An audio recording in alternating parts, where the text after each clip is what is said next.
Moi, je suis médecin généraliste et médecin du sommeil, bon, ce qui est une sous-spécialité. Et du coup, je vais faire en médecine générale, hors médecine du sommeil, près la moitié de mon activité, et en médecine du sommeil pur, on va dire, l'autre moitié de mon activité. Ça me pousse à faire beaucoup de prise en charge de patients avec des suspicions d'apnée du sommeil ou qui ont une apnée établie, et aussi de l'insomnie, de manière beaucoup plus rare les autres pathologies qui souvent de toute façon nécessitent un suivi un petit peu plus expert que le mien. C'est une question de pratique, c'est une question d'habitude aussi. Il y a des centres de référence pour les pathologies plus rares et plus complexes. Et de toute façon, parfois, ça a besoin de tests plus spécifiques comme des bed rest pour l'hypersomnie. Donc en gros, en médecine du sommeil, tout ce qui est... Allez, aussi, il y a les avances de phase, les retards de phase. Ça, on peut gérer avec l'insomnie et l'apnée de manière...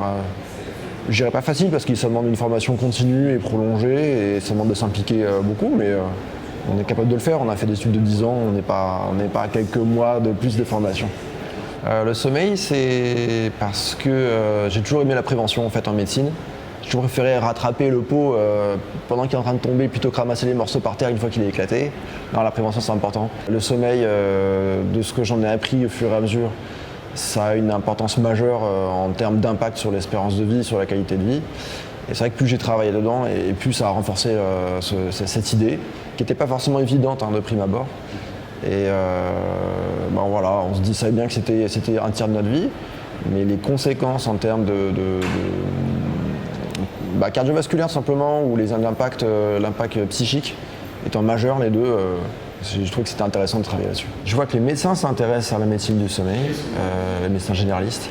Je vois qu'ils pensent à adresser à leurs correspondants habituels ou à de nouveaux correspondants quand il y a besoin. Ils ont déjà dans leur circuit, de médecin à médecin. Il y a des délais qui sont ce qu'ils sont. Ce qui manquerait pour l'instant de manière habituelle, c'est de la coordination avec d'autres professionnels de santé qui sont sous-exploités de ce que j'en vois.